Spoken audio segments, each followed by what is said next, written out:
gentlemen, this is the guy that was here at the very first DMS in 2009 at the Westin, the corner of 42nd and 8th. Remember it well, and he's been at practically every one since. And to my delight and be able to relax, we have our also longtime good friend, Peter Naylor, executive in residence at LUMA, to conduct the interview. Peter, Krishan, come on up.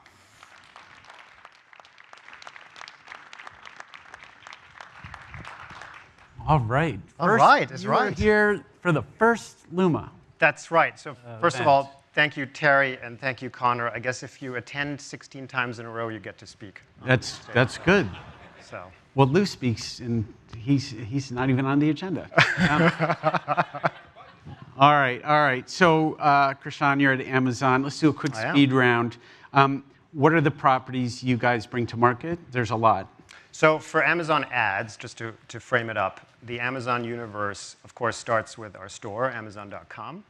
All of our video properties, Prime Video, Twitch, Fire TV, and then kind of our broader entertainment universe, which also includes Amazon Music, Wondery, IMDb, and increasingly partnerships with many of the companies that are in the room. And we'll talk about Thursday Night Football, too. And we will. Yes. OK. So those are the properties, a lot of amazing properties. How many users? How many countries? So what I just described is we just announced yesterday at our upfront, thanks for being there, 300 million viewers in the US alone. Prime Video within that is 130 million in the US, which makes us the #1 premium ad-supported streaming platform.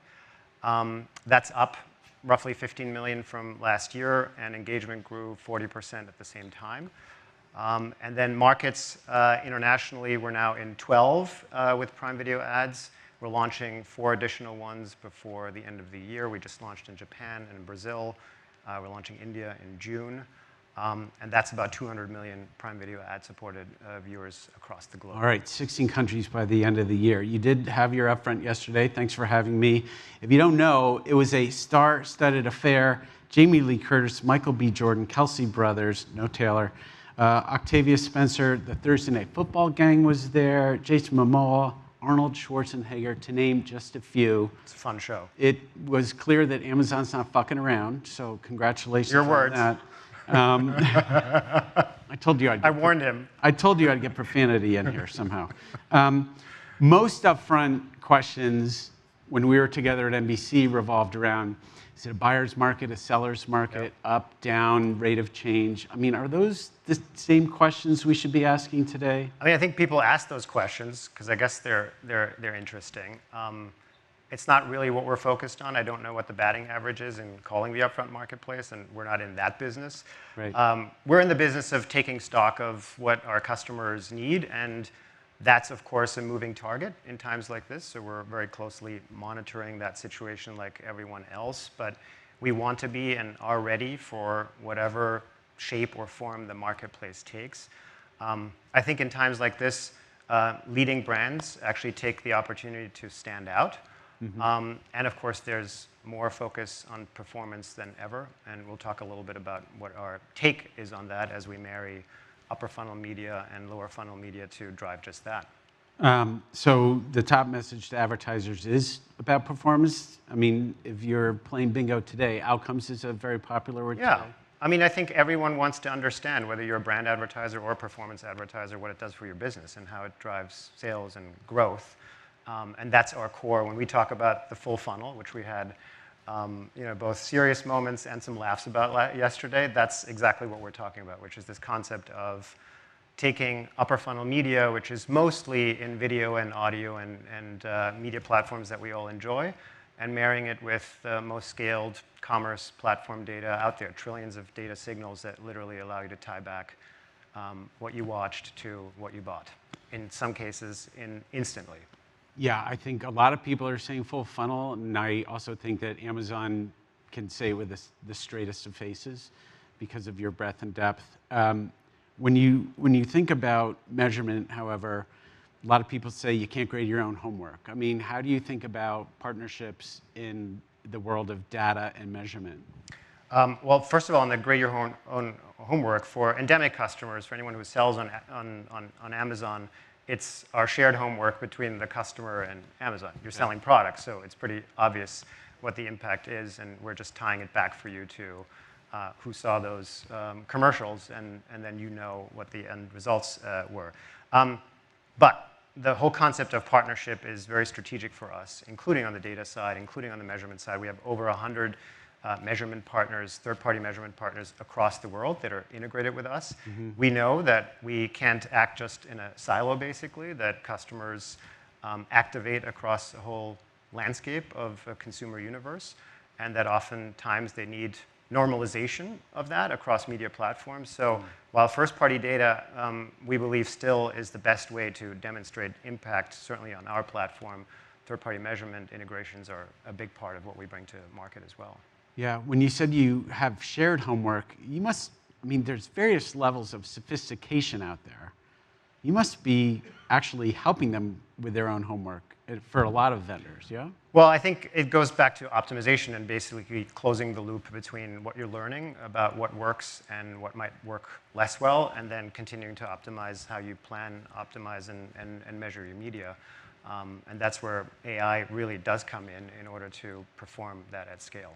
Would you say everything you just described is really what retail media networks are all about? I mean, you guys don't even use that phrase, do you? We don't, no. No. No. I mean, where do you see retail media networks going? Well, I think if you use the name retail media, I think we're saying it's evolving into full funnel media, right? Our strategy is to invest in the best consumer experiences through the top of the funnel with all of our premium content, both on Prime Video, on sports, but all of our other media platforms, and then marry that up with the signals and the partnerships that we have in our commerce business.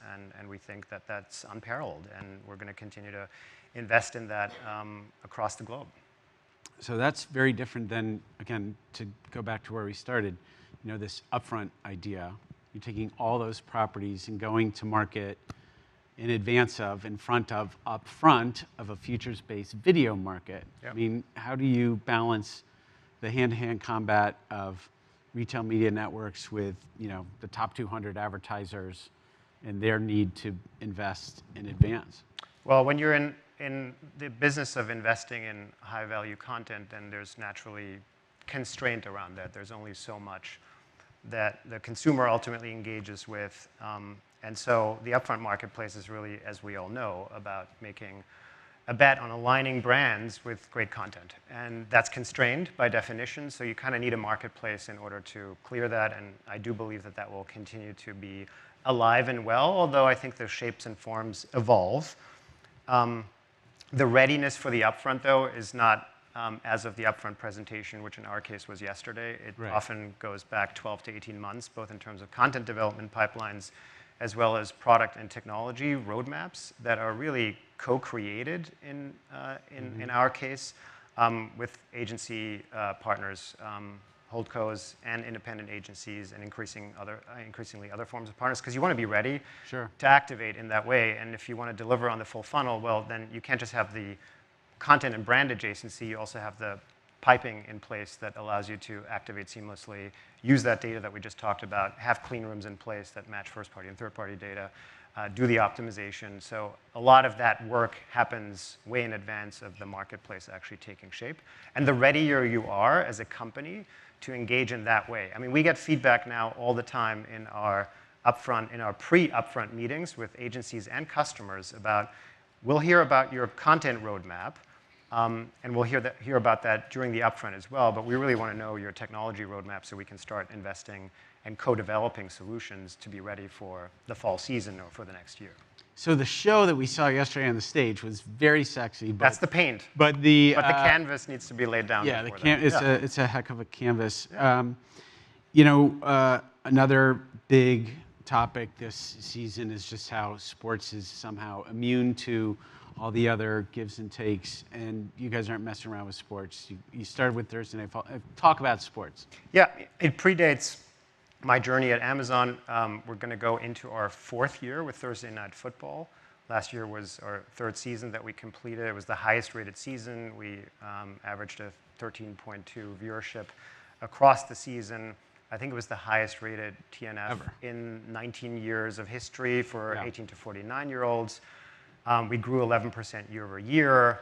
And then I think the other noteworthy stat is our audiences, because it's on streaming, on Prime Video, are 7 years younger than linear TV audiences for football.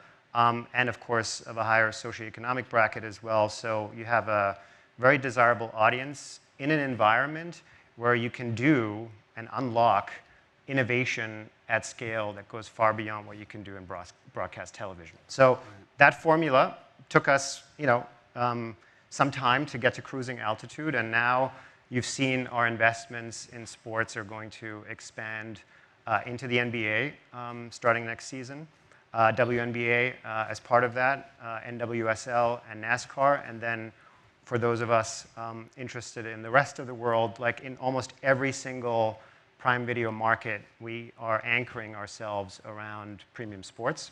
In Europe, we have Champions League. We have Roland Garros, we have Wimbledon. In Latin America, we have soccer.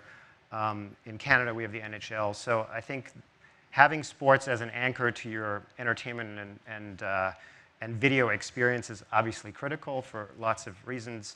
And it becomes a massive anchor for our advertising partnerships.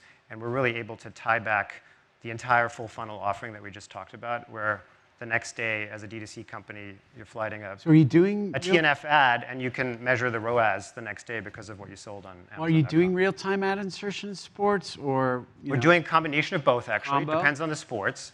And because when you enter the linear television marketplace, which we have some shared history in, there's a bit of conforming before you can sort of start to innovate and out-innovate. Because we are a 100% streaming platform, and because premium sports is primarily still a linear television medium, you conform to those standards. But we have what we can do with TNF today, even though it's Nielsen rated. We're integrating with other measurement providers, including VideoAmp and iSpot, with our first-party data. So we have a more accurate way of tying that back. You can do audience-based creative, which basically means you can version the creative based on target segments in the game. Powered by AI? Powered by, well, in this case, not the creative in that case. Okay. We have creative generation tools, particularly for merchants, that allow you to take detailed page information on Amazon.com and turn it into an audio ad, a video ad, or a display ad. So that's a massive investment on our part as well. But back to sports, basically the promise of the best of both worlds, like everything you can do in digital, but in the power of a live event in sports, is what we're doing. Yeah, amazing. So you've talked about the roadmaps and the investments you're making. This is a room full of people who are building better mousetraps. I mean, how do you think about where you're going to choose yield and management and build versus partner? I mean, partnerships is a big deal for you at NBC. It always was, and that's why I have lots of friends and familiar faces in this room, and it's great to see everyone. We always believed that partnerships create a multiplier effect, and at Amazon, that's no different. And so it's a massive strategy for us. I'm privileged to have an entire team that's focused on building our partnership universe. And that spans the entire spectrum from large global holding companies that we're doing global partnerships with, all the way to independent agencies, technology providers, of which there are many different categories, from campaign planning to creative to middleware. And now, increasingly, on the local side, we're building a local ads business in the US, and we're actually leveraging partnerships to roll out that. So it's a massive multiplier. We believe that when you work with partners who really understand customer needs and can bring unique customers by building on top of our platform and integrating with our APIs, we have evidence that it performs better for customers. So why not lean into that? And so we're massively investing. And I know there's tons of companies in here that are innovating, and we want to co-innovate as long as it can integrate with what we're building, mostly through APIs. It's better for our shared end customers, and so we're embracing that. It sounds great. We're almost out of time. So any predictions next few years? Well, I think a lot of the trends that we covered are going to be more pronounced, and I think the evidence will be hopefully more obvious. So I think there's probably, I would say there's an elimination of the distinction between brand and performance as we move to full funnel. every brand in the end, even if they're running awareness campaigns, wants to understand what it did for their business. Yep. Every performance brand wants to know what they did right that actually caused the performance. So I think, the buy side and the sell side and the partnership ecosystem that's in the middle, I think we're all investing in making that a reality. That's I think, number one. Two is leveraging AI and big data to really make everything a lot more automated and take out a lot of manual workflow steps that still occur on both buy side and sell side. And again, the room here can help contribute to that as well. Three is just make the activation really, really simple. And our investment is in the Amazon DSP to do just that. And then four, for me in my role, it's really about how we anchor ourselves as a global company. And global has always been somewhat amorphous when it comes to customers activating in multi-markets. But we're seeing both holding companies as they start to consolidate and build global partnerships with customers, as well as leading brands wanting to do the same formula that works in one market, not always just the US, across the world. So aligning with the best content in multiple markets, using the same measurement framework in order to deliver on performance, and ultimately activating in the same way as well. So I think global is going to be another major undercurrent, and hopefully the macro economy will sort itself out over the next few years as well. I hope it will too. In a better state to enable that. So global, simple, AI-driven, full funnel solutions is what I heard. That's it. That's it. Just those okay, things. And you're going to choose a new James Bond by then. That's right, and you can throw your hat in the ring if you No, want. it's Terry I think you make a Kawaja. good one, no? It's Terry Kawaja. All right, thank you so much for giving us a look Appreciate inside it. Amazon. Thank you. Thank you, everybody.